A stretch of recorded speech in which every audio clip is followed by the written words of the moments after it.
Pro Stock Motorcycle, we want to show you the points because Arana Jr. is definitely on the move. He is now up in second place behind Eddie Kraweic, the current points leader. And Gary Gerald is now sitting with the guys from Harley-Davidson, Andrew Hines and Eddie Kraweic. Paul, this is something that I don't think I've ever seen before. There is a full drape, including a Harley-Davidson jacket here, protecting the power plant on one of the Vance and Hines bikes. Yeah, it's that cold. They've got a heater going down here. Andrew, how often do you run into a situation like this in Pro Stock Motorcycle? Gary, it's very, not very often. You know, we don't get these cold conditions very often, and it's just really strange. You know, it really plays against our setup of our bikes, and we got to do something completely different. You know, normally, like last weekend in Dallas, it was 100 degrees outside, and we're all sweating, trying to get as cool as possible. Now we're actually sticking a heater on the motorcycle, trying to get some heat in the blocks. So it's definitely very different, but it makes for some good, really fast runs. You know, you see that throughout the qualifying all weekend, real tight, lots of bikes in the 80s, and you know, luckily we're up in the front and holding our own. A couple of weeks ago, as the countdown of the championship really started to take hold here, you did a lot of testing and preparation, and it looks like that testing has helped you make some significant gains. How much better do you feel about you and your bike and your team than you did, say, 6 weeks ago? Oh, I feel way better. You know, we weren't winning any rounds there through the middle of the summer. We were going out first round too often, which is not good for our team. And we did put our nose to the grindstone and did a lot of testing. I probably have more test runs this year than any year in my career. Really? Yeah, it just we needed to figure out what to do to get my bike to run, and slowly we found it, and we stumbled onto something on Monday and after Charlotte, and the 60 foots have come around.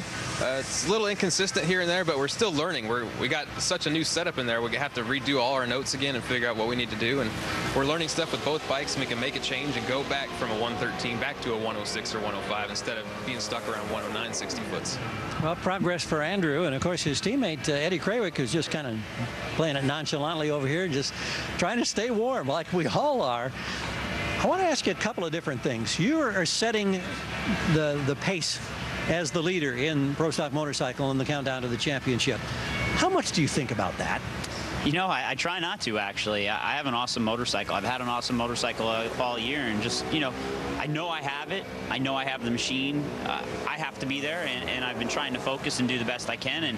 And as Andrew stated, we're sort of bouncing back and forth on both motorcycles. I struggle a little bit with my reaction time department just because of the clutch setup on the bike, but I think I'm starting to get a handle on where I need to be now and understand it a little better. So I just got to get that routine out of my head, my old routine, and get my new one back. So for me, it's just getting your routine back. But you know, I've looked back once or twice this year, and you know, I don't think I've been any further than third in the points. So you know, I've been at the top there, and I definitely don't want to give it back. We've had a lot of the trash talking going on. We saw a piece earlier in the show about some of that, and it's not just in the bike class, but kind of all around as the pressure mounts in the kind of.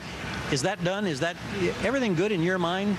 Got that locked out? No, you know, it's one of those things. It's good for obviously TV coverage and good for spicing things up a little bit. But it's one of those things that I don't like seeing taken to the next level. And sometimes some people out there were doing it, and you know, I don't want to see that. I just go out there and do my job. And as I stated in Charlotte, you know, we did our trash talking on the track. That's the way it was. I mean, I had an awesome motorcycle in Houston.